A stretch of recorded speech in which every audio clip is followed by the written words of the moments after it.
সীমা আর রাজে জঙ্গলের সামনে দিয়ে যাচ্ছিল। সন্ধ্যা নামছে।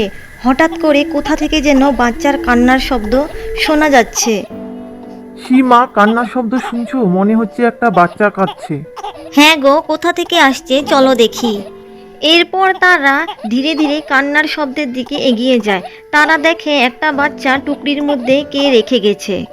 হায় রে, এত ছোট একটা শিশুকে কে ফেলে গেল? সীমা বাচ্চাটিকে কোলে নিয়ে, ওরে বাবারে, এ তো ঠান্ডায় জমে যাচ্ছে দেখি। রাজের চারপাশে তাকিয়ে, কেউ নেই। যদি ওর মা বাবা থাকতো তাহলে এইভাবে বাচ্চাটাকে ফেলে যেত না।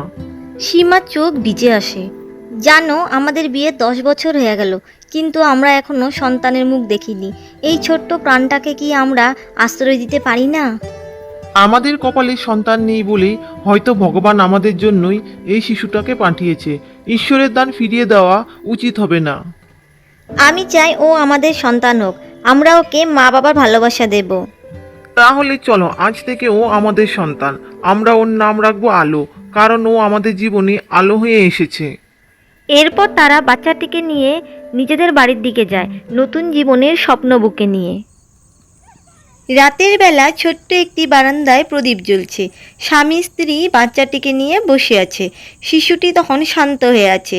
চারপাশে গ্রামের নীরবতা। হায় ঈশ্বর, কত নিষ্ঠুর হলে মানুষ এভাবে সন্তান ফেলে যেতে পারে।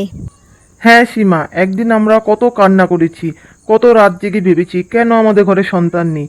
আজ মনে হচ্ছে স্বয়ং ভগবান আমাদের হাতে এই বাচ্চাকে তুলে দিয়েছেন। তুমি কি চাও আমরা ওকে নিজের সন্তান হিসাবেই মানুষ করি? হ্যাঁ, অবশ্যই। আমি চাই ও আমাদের সন্তান হোক। তাহলে ঠিক হলো, কাল সকালে গ্রামের সবাইকে জানাবো আজ থেকে এই শিশু আমাদের সন্তান। পরদিন সকালে গ্রামের মানুষজন জড়ো হয়। সবাই অবাক হয়ে তাকিয়ে থাকে বাচ্চাটির দিকে। ওরে বাবা, জঙ্গলে পাওয়া গেছে বলছে। কে জানে কার সন্তান এটা? হয়তো গরিব মা বাবা লজ্জায় ফেলে গেছে। আবার অনেকে বলে জঙ্গলে নাকি অপদেবতা থাকে। বাচ্চাটা আসলেই মানুষের তো? অপদেবতা নয়, এটা ঈশ্বরের আশীর্বাদ। আমার সন্তান। আমরা ওকে মানুষ করব, আমাদের ঘরেই ওর আসল জায়গা। তারপর গ্রামবাসীরা একে একে মাথা নাড়ে এবং মেনে নেয়। কুড়েঘরের ভেতরে প্রদীপের মৃদু আলো জ্বলছে। সীমা বাচ্চাটিকে কোলে নিয়ে ঘুম পাড়ানোর চেষ্টা করছে। রাজেশ পাশে বসে আছে। বাচ্চাটি আধো চোখ মেলছে, আধো ঘুমে কেঁদে উঠছে। আরে সোনা মা, কেঁদো না, কেঁদো না, দেখো মা তোমার পাশে আছে। আহা, এ তো দেখি জেদি মনে হচ্ছে, আমাকে না দেখলেই কাঁদছে। চুপ করো সোনা মা, ঘুমিয়ে পড়ো।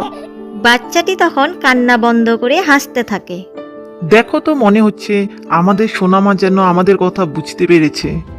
তারপর তারা দুজনে মিলে বাচ্চাটিকে ঘুম পাড়ায়। বাইরে ঝিঝি পোকার ডাক শোনা যাচ্ছে। আর একটা অচেনা নারী গোপনে দূর থেকে তাদের ঘরটা দেখছে। আমার সন্তানকে ওরা নিয়ে গেছে, কিন্তু একদিন আমি ফিরে আসব। সময় কেটে যায়। আলোর বয়স এখন 7 বছর। আলো উঠোনে অন্য বাচ্চার সাথে খেলা করছে। আলোকে এইভাবে খুশি থাকতে দেখে তার মা বাবার মুখে হাসি। দেখো তো কেমন খুশি হয়ে খেলা করছে, দেখে আমার মন ভরে যাচ্ছে। মনে হচ্ছে ঘরে আলো ফিরে এসেছে। এক রাতে আবার সেই অপরিচিতা নারী দূর থেকে তাকিয়ে থাকে। তার চোখে জল। ভাগ্য বাচ্চাটিকে তাদের হাতে তুলে দিয়েছে। আমি মা হয়েও কিছু করতে পারলাম না, কিন্তু একদিন সত্যিটা সবাই জানবে।